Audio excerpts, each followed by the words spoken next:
से हमारे सेल्स के अंदर प्रोटीन का वेट 50% यानी 50% प्रोटीन हमारे सेल्स के अंदर पाई जाती हैं। उसके बाद हम देखते हैं कि हमारे सेल्स के अंदर जो प्रोटीन्स हैं किस सेल्स के अंदर पाई जाती है। जितने भी हमारे जिस्म के अंदर सेल्स हैं, लिविंग ऑर्गेनिज्म के अंदर तमाम तरह के हर टाइप के सेल्स के अंदर प्रोटीन्स पाई जाती हैं। उसके बाद हम आते हैं कि सेल के किस हिस्से के अंदर प्रोटीन पाई जाती हैं। सेल के हर हिस्से के अंदर, हर पार्ट के अंदर तकरीबन प्रोटीन्स पाई जाती हैं। नेक्स्ट हम देखते हैं कि प्रोटीन के फंक्शंस क्या हैं, प्रोटीन के काम क्या हैं। ठीक है ना, तो देखें जो हमने प्रोटीन के फंक्शंस लिखे हुए हैं, वो सबसे पहला फंक्शन है बिल्ड स्ट्रक्चर ऑफ सेल।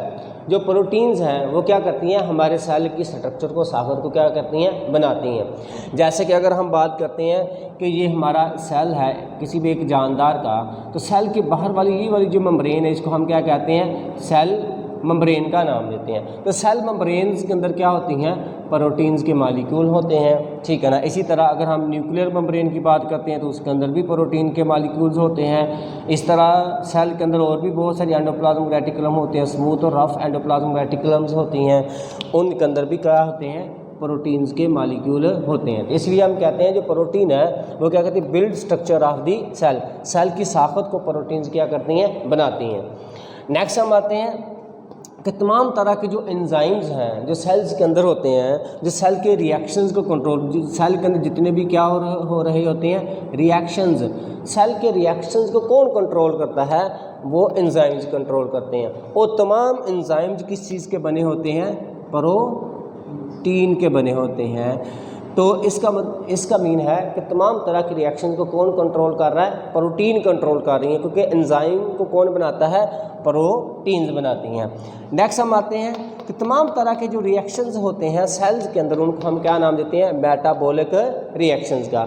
चाहे वो एनाबॉलिक है, चाहे वो कैटाबॉलिक है, छोटे मालिक्यूल से मिलके बड़े मालिक्यूल बनते हैं, या क्या बड़े मालिक्यूल टूट के छोटे मालिक्यूल बनते हैं। तो तमाम तरह के रिएक्शंस को हम क्या नाम देते हैं, मेटाबॉलिज्म का। तो तमाम तरह के मेटाबॉलिज्म को कंट्रोल कौन करता है, एंजाइम्स।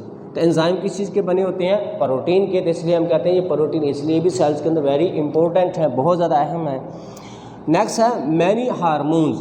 बहुत सारे हार्मोन्स हैं हमारे जानदारों के जिस्म के अंदर जो कि प्रोटीन के बने होते हैं, और हमारे जिस्म की बहुत सारी रिएक्शंस को हार्मोन क्या करते हैं, रेगुलेट करते हैं। क्या करते हैं, रेगुलेट करते हैं। तो इस लिहाज से हार्मोन्स भी हैं जो प्रोटीन के बने होते हैं, वो भी इम्पोर्टेंट हैं। नेक्स्ट हम आते हैं हीमोग्लोबिन। हीमोग्लोबिन क्या है, कहाँ होती है, हीमोग्लोबिन भी एक प्रोटीन है। ये कहाँ पाई जाती है, हमारे जिस्म के रेड ब्लड सेल्स के अंदर पाई जाती है। हमारे जिस्म के जो रेड सेल्स हैं उनके अंदर हीमोग्लोबिन की प्रोटीन पाई जाती है, जिसके अंदर क्या होता है, एक आयरन का आयन होता है, और आयरन के आयन के साथ ऑक्सीजन अटैच होकर हमारे पूरे जिस्म के अंदर क्या करती है, सर्कुलेट करती है, ट्रांसपोर्ट करती है। तो हीमोग्लोबिन भी एक प्रोटीन है। ठीक है ना। हीमोग्लोबिन की वजह से हमारे ब्लड के ज़रिए हमारे जिस्म के जो ऑक्सीजन है वो पूरे जिस्म के अंदर क्या करती है, आयरन के एटम के साथ अटैच होकर जिस्म के अंदर ट्रांसपोर्ट होती है, ठीक है ना, मूव करती है। तो इसका मीन है कि जो हीमोग्लोबिन है वो भी बहुत इंपॉर्टेंट है, और ये भी प्रोटीन की बनी होती है। नेक्स्ट हम आते हैं एंटीबॉडीज़। बहुत सारी हमारे जिस्म के अंदर एंटीबॉडीज़ बनी होती हैं। एंटीबॉडीज़ का क्या काम होता है, एंटीबॉडीज़ क्या करती हैं, एंटीबॉडी हमारे जिस्म का क्या करती हैं, डिफेंस करती हैं। क्या करती हैं, डिफेंस करती हैं, हमारा दिफा करती हैं। अगर बाहर से कोई भी छोटा सा जरासीम हमारे जिस्म के अंदर दाखिल हो जाए तो उसके ख़िलाफ़ लड़ती हैं एंटीबॉडीज़। और एंटीबॉडी माइक्रो ऑर्गेनिज्म के ख़िलाफ़ हमारे जिस्म का दिफा करती हैं, हमारे जिस्म को डिजीज़ होने से प्रिवेंट करती हैं, बचाती हैं। ठीक है ना। तो इसलिए हम कहते हैं एंटीबॉडीज़ भी तकरीबन आलमोस्ट किस चीज़ की बनी होती हैं, प्रोटीन की बनी होती हैं। तो वो हमारे जिस्म के अंदर अगर कोई जरासीम दाखिल हो जाए, जरासीम जो दाखिल होते हैं उन जरासीमों को हम किसका नाम देते हैं, पैथोजेन का। किसका नाम देते हैं, पैथोजेंस का। जितने भी हमारे जिस्म के अंदर जरासीम दाखिल होते हैं उनको हम पैथोजेंस का नाम देते हैं। पैथोजेंस के ख़िलाफ़ हमारे जिस्म का दफा कौन करता है, एंटीबॉडीज़ करती हैं। इस लिहाज से भी इम्पोर्टेंट जो प्रोटीन्स है हमारे जिस्म के अंदर इम्पोर्टेंट है। नेक्स्ट हम आते हैं ब्लड क्लॉटिंग। बहुत सारी ऐसी प्रोटीन्स हैं, देखिए अगर हमारे जिस्म को कहीं कट आ जाए तो खून बहना शुरू हो जाता है, तो हमारे खून के अंदर कुछ ऐसी प्रोटीन होती हैं जो धागानुमा होती हैं, वहाँ उनका धागे वहाँ ज़ख्म वाली जगह के ऊपर क्या हो जाते हैं, इकट्ठे हो जाते हैं। जब धागे आके वहाँ एक जाल बना देते हैं और वो वाली प्रोटीन्स, ठीक है ना, तो उसके साथ बाकी ब्लड सेल आके अटैच हो जाते हैं और वहाँ वो वाली जहाँ से ब्लीडिंग हो रही होती है, खून निकल रहा होता है, वहाँ खून निकलने से रुक जाता है। इसको हम कहते हैं ब्लड क्लॉटिंग, खून का जम जाना। खून को जमाता कौन है? खून के अंदर हमारे एक प्रोटीन पाई जाती है जिसका नाम है फाइब्रिनोजिन। इस प्रोटीन का नाम क्या है? Fibrinogen protein. फाइब्रिनोजिन प्रोटीन ऐसी है जो धागानुमा होती है, फाइबर की तरह की होती है। ये धागे आके हमारे जख्म वाली जगह के ऊपर एक जाल बना देते हैं और जाल के साथ बाकी सेल आके क्या होते हैं, रुक जाते हैं और वहाँ खून ब्लीडिंग जो होती है वो रुक जाती है। इस तरह से हम कहते हैं ब्लड क्लॉटिंग होती है, खून जम जाता है और ब्लीडिंग रुक जाती है। इस लिहाज से भी प्रोटीन बहुत अहम है। उसके बाद नेक्स्ट है movement of organs and organisms. तो बहुत सारे जो जानदारों के जिस्म के अंदर ऑर्गन्स हैं या जानदार हैं वो प्रोटीन की वजह से मूव करते हैं। जैसे कि हम कहते हैं ये वाले हमारे जो मसल्स हैं, मसल्स के अंदर भी प्रोटीन्स पाई जाती हैं। एक्टिन होती है, मायोसिन प्रोटीन होती है। ये क्या कहते हैं, ये इनके मसल्स कंट्रैक्ट करते हैं, रिलैक्स करते हैं तो हमारे ऑर्गन्स मूव करते हैं, ठीक है ना। जानदार मूव करते हैं टांगों या बाजुओं के ज़रिए। या हमारा जो दिल है, ठीक है ना, हमारा जो स्टमच है, इसके अंदर भी प्रोटीन्स पाई जाती हैं, ये भी कंट्रैक्ट और रिलैक्स करते हैं, तो इनकी भी मूवमेंट होती है। वो किस वजह से हो रही है? प्रोटीन्स के फाइबर की वजह से। तो इस तरह हम कहते हैं कि हमारे जानदारों के जिस्म के अंदर जो ऑर्गन्स होते हैं या ऑर्गेनिजम्स होते हैं, जानदार एज अ होल वो मूव करते हैं प्रोटीन की वजह से। नेक्स्ट हम आते हैं कि मूवमेंट ऑफ द क्रोमोसोम्स। तो जब सेल तकसीम हो रहा होता है, देखें या ये वाला एक सेल है, जब सेल तकसीम हो रहा होता है तो इसके दरमियान में क्रोमोसोम होते हैं। देखिए ये एक क्रोमोसोम है, ये दूसरा क्रोमोसोम है, ये तीसरा क्रोमोसोम है, ये चौथा क्रोमोसोम है। तो क्रोमोसोम आधे आधे होते हैं सेल तकसीम के दौरान। बाद दफ़ा इनको मूव करवाया जाता है। तो इनको मूव कौन करवाता है? इनके साथ आके कुछ धागे अटैच होते हैं, उन धागों को हम क्या नाते हैं? Spindle fibre. ये वाले जो स्पिंडल फाइबर है क्रोमोसोम के साथ जाके अटैच होते हैं और इन क्रोमोसोम को क्या करते हैं? मूव करवाते हैं और क्रोमोसोम को आधे आधे करवा देते हैं। आधे क्रोमोसोम इधर, आधे क्रोमोसोम इधर चले जाते हैं। तो जो क्रोमोसोम की मूवमेंट होती है सेल के अंदर, सेल की तकसीम के दौरान, वो भी किस वजह से होती है? प्रोटीन की वजह से। क्योंकि ये वाले जो स्पिंडल फाइबर्स हैं, ये क्या है? Spindle fibre. स्पिंडल फाइबर्स भी किस चीज़ के बने होते हैं? ये स्पिंडल फाइबर भी प्रोटीन के बने होते हैं। किस चीज़ के बने होते हैं? प्रोटीन्स के बने होते हैं। तो इस तरह से हम कहते हैं जो प्रोटीन है सेल में क्रोमोसोम के मूवमेंट के लिए में भी अहम किरदार अदा करती है। नेक्स्ट हम आते हैं जो अमाइनो एसिड्स मिल के बहुत सारे क्या करते हैं? प्रोटीन बनाते हैं। प्रोटीन किस तरह से बनती है? हम कहते हैं एक अमाइनो एसिड, दूसरा अमाइनो एसिड, तीसरा अमाइनो एसिड, बहुत सारे अमाइनो एसिड जब लंबी चेन में अटैच हो जाते हैं तो वो क्या बनाते हैं? प्रोटीन बनाते हैं। इसलिए हम कहते हैं जो प्रोटीन है इनका यूनिट क्या है? इनका यूनिट क्या है? Amino acid. मैंने कई दफ़ा एग्जांपल दिया। तो देखिए ये वाला जो एक कमरा है ये किस चीज़ से बना हुआ है? ये ईंटों से मिलकर बना हुआ है। तो एक ईंट जो है इस कमरे की क्या है? यूनिट है, इकाई है। एक एक ईंट जुड़ के पूरा कमरा बना है। इसी तरह एक एक अमाइनो एसिड अटैच होगा, जुड़ेंगे तो क्या बनेगी? प्रोटीन। तो इसलिए हम कहते हैं कि बहुत सारे अमाइनो एसिड जब आपस में अटैच होते हैं, कि एक अमाइनो एसिड है, ये दूसरा अमाइनो एसिड है, ये तीसरा अमाइनो एसिड, ये चौथा, जब बहुत सारे अमाइनो एसिड आपस में अटैच हो जाते हैं तो अमाइनो एसिड की एक लंबी चेन बन जाती है। जब लंबी चेन बन जाती है इसको हम क्या कहते हैं? पॉलीमर। तो जब अमाइनो एसिड का पॉलीमर बन जाता है तो इसको हम किसका नाम देते हैं? इसको हम नाम देते हैं प्रोटीन का। प्रोटीन अमाइनो एसिड के मिलने से क्या बनती हैं? प्रोटीन। नेक्स्ट हम आते हैं अमाइनो एसिड कितनी किस्म के नेचर के अंदर, कुदरत के अंदर पाए जाते हैं। ऑलमोस्ट जो अमाइनो एसिड्स हैं वो 170 टाइप्स के पाए जाते हैं। इनमें से जो प्रोटीन के अंदर अमाइनो एसिड पाए जाते हैं, ठीक है ना, जो प्रोटीन का कंस्टिट्यूएंट होते हैं,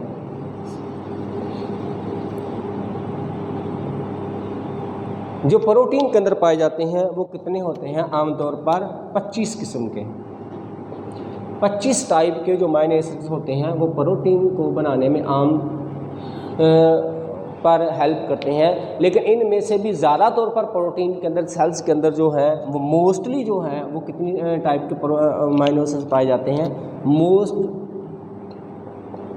मोस्टली अमाइनो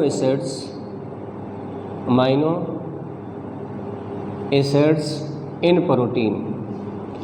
ज़्यादा तौर पर प्रोटीन के अंदर जो अमाइनो एसिड की कितनी किस्में पाई जाती हैं? वो सिर्फ़ और सिर्फ कितनी हैं? 20 टाइप्स। सिर्फ 20 किस्म के अमाइनो एसिड्स होते हैं जो मिलके प्रोटीन को बनाते हैं। ठीक है ना। नेक्स्ट हम आते हैं जनरल फार्मूला। एक अमाइनो एसिड का आम फार्मूला, जनरल फार्मूला क्या है? तो इसमें 2 ग्रुप होते हैं, फंक्शनल ग्रुप होते हैं। एक अमाइनो ग्रुप होता है और दूसरा कौन सा होता है? कार्बोक्सिल ग्रुप होता है। तो देखें ये वाले दोनों ग्रुप किसके साथ अटैच होते हैं? एक कार्बन के साथ, सिंगल कार्बन के साथ अटैच होते हैं। तो देखिए मैं बनाने लगा हूँ कि ये वाला जो है ये कार्बन है, कार्बन के साथ इस तरफ ये एक है कार्बोक्सिल ग्रुप और इस तरफ क्या है? अमाइनो ग्रुप है। NH2 ये अमाइनो ग्रुप है, ये क्या है? Carboxyl group. इसको हम क्या कहते हैं? Amino group. और इसको हम क्या कहते हैं? Carboxyl group. इसको हम कार्बोक्सिल ग्रुप का नाम देते हैं। और इसके साथ इधर भी एक R अटैच हो सकता है, इधर भी इसके साथ R अटैच हो सकता है। R का मतलब क्या होता है? Alkyl group. इसका मीन क्या होता है? Alkyl group. और अल्काइल ग्रुप क्या होता है? R क्या होता है? R का होता है CH3 या क्या हो सकता है? CH3CH2 या क्या हो सकता है? CH3CH2CH2। इस तरह से मुख्तलिफ किस्म के अल्काइल ग्रुप इस कार्बन के साथ अटैच होते हैं तो मुख्तलिफ टाइप के अमाइनो एसिड बनते हैं। और फिर मुख्तलिफ टाइप के जब अमाइनो एसिड आपस में अटैच होते हैं तो डिफरेंट टाइप की प्रोटीन्स बनती हैं। ठीक है। देखते हैं हमारे जो बाल है ये भी प्रोटीन है, हमारे जो नाखून है ये भी प्रोटीन्स हैं। ठीक है ना। हमारी स्किन भी क्या है? प्रोटीन है। तो मुख्तलिफ किस्म की प्रोटीन हमारे जिस्म के अंदर, लिविंग ऑर्गेनिज्म की बॉडी के अंदर पाई जाती हैं। तो ये किस तरह से बनती हैं? ये मुख्तलिफ किस्म के अमाइनो एसिड से मिलकर इस तरह से बनती हैं। तो नेक्स्ट हम देखते हैं कि ये वाला जो कार्बन सेंटर के अंदर है, इस कार्बन का नाम क्या है? हम इसका नाम क्या रखते हैं? इसको हम क्या कहते हैं? Alpha carbon. इसको क्या कहते हैं? Alpha carbon. इस कार्बन का नाम अल्फ़ा कार्बन है।